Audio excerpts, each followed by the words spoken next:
Hello everyone, Ron Motter here with Ross Klein, a professor at Memorial University at St. John's, Newfoundland. Ross is a person I've been in contact with for a number of years with his very useful website called CruzJunkie.com. Ross, welcome to the internet and our recorded Skype call. We met just a few months ago in Belize at the Responsible Tourism Conference. Can you introduce yourself to folks here? Sure. I'm an academic who's a sociologist by background and who's kind of done research in a number of different areas. But for the past 10 years, I've been focusing on the cruise ship industry. I teach research methods at the university, but the research I do personally is focused on the cruise industry and sorts of the underside of the industry. Would you call yourself a watchdog of the cruise ship industry? Well, the industry would call me a watchdog. I would consider what I do more as being a researcher gathering data. And what I began doing a number of years ago is deciding that if I had data, it's better to share it with people rather than keeping it private.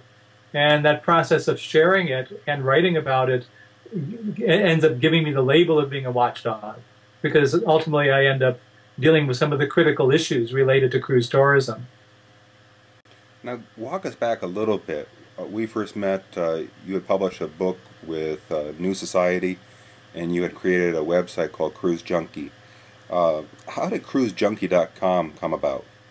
Well, I started CruzJunkie.com back in 2001. It was right after publication of my first book, which actually predates Cruise Ship Blues. And I decided that two things. One is I wanted to create visibility for what I was writing.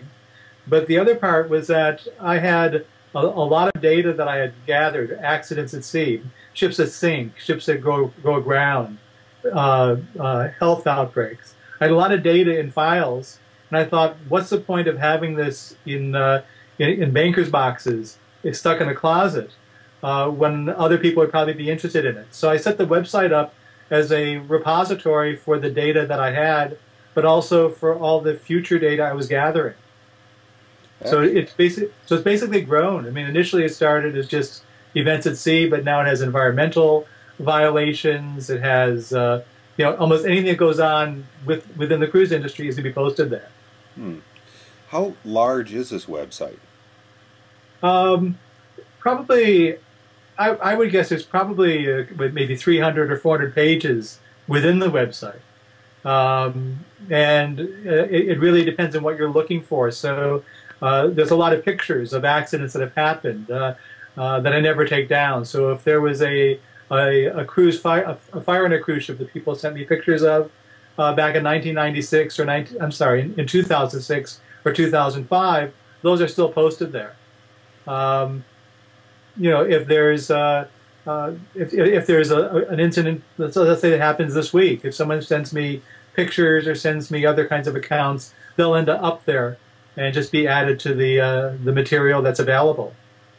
One of the things I found with Planeta.com is the fact that content draws content.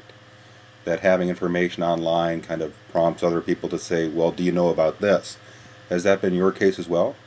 Very much so. I get a lot of news events, a lot of accidents at sea from crew members and from passengers. These are things that are never reported by the media. But the passengers there, and it's that sort of thing, did you hear about? The other thing that happens is sometimes there are items in the news. Actually, just this past week, there were 2 items I posted where the news said something happened on a cruise ship, but they didn't give the name. Within 3 or 4 days of having that posted, somebody would write to me and say, I was on that ship, this is the name of the ship. Right? Wow. And so it's filling in gaps that otherwise wouldn't be filled. Do you have an idea of how popular your website is? Well, it has a fair bit of attention given to it. I receive about 2,000 visitors a day, which isn't bad for traffic. It's still increasingly being linked from other websites, so that I get a lot of visitors from fixed links at a number of websites. In addition, it's there's 3 or 4 discussion boards dealing with the cruise industry where people make reference to my website and give links either to particular events or to the website itself. So it has a fairly broad awareness worldwide.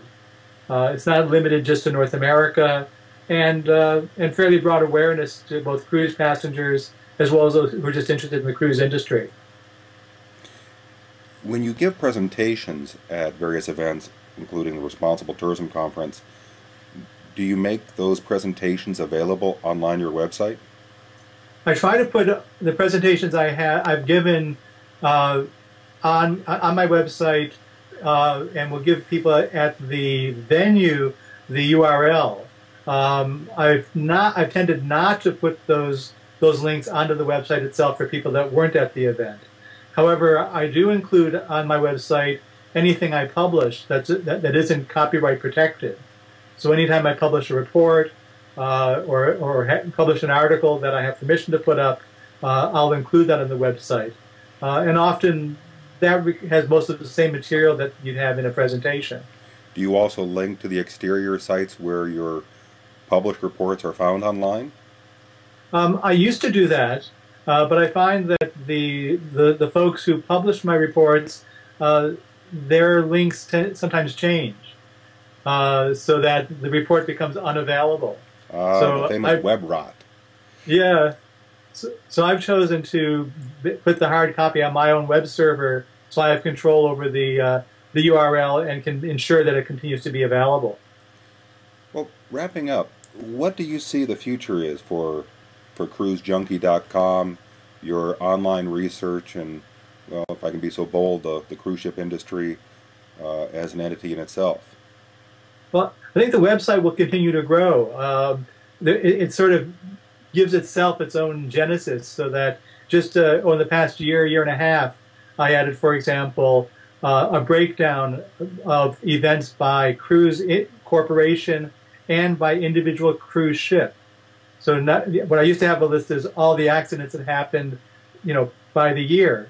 But now you can go to any individual cruise ship and find out what that cruise ship's experience has been with either accidents or events as well as illness outbreaks. And I see as people use the website, and where I see desire for different kinds of information, continuing to kind of refine what's there. In terms of I think the other part of its future is it's, I think, increasingly used by people who want to get information about the cruise industry and about particular cruise lines that isn't otherwise available. I don't duplicate what's on the commercial websites.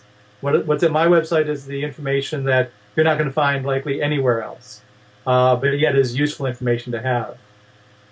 In terms of my future work, other than, or I'm sorry, let me say it differently. In terms of where is the cruise industry going, I think they're going to continue to grow. I think they're going to refine their ability to effectively market themselves, to present their positives, and to try to ignore those things that are negative. So I think that makes my website that much more important. They're certainly not happy about that, but hey, that's the way it is. Beautiful. Any other comments that you'd like to post right now? Post video cast right now? Well, I guess one thing that's interesting is I take this as a compliment, because I coined the name Cruz Junkie back when I started the website in 2001, and it wasn't used by anyone. Now when I go to when I go to register for something and try to put that in, other people have kind of taken that over. There's another website that uses Cruz Junkie in their name. There's people on discussion boards with the cruise industry that call themselves Cruz Junkie. And so I take that as kind of a compliment that that people have taken the name that I coined and have, in a sense, taking it as their own. Beautiful. It's a terrific creation, and a content-rich resource that we've always enjoyed. Hey, thank you, Ross. Well, thank you. Appreciate it.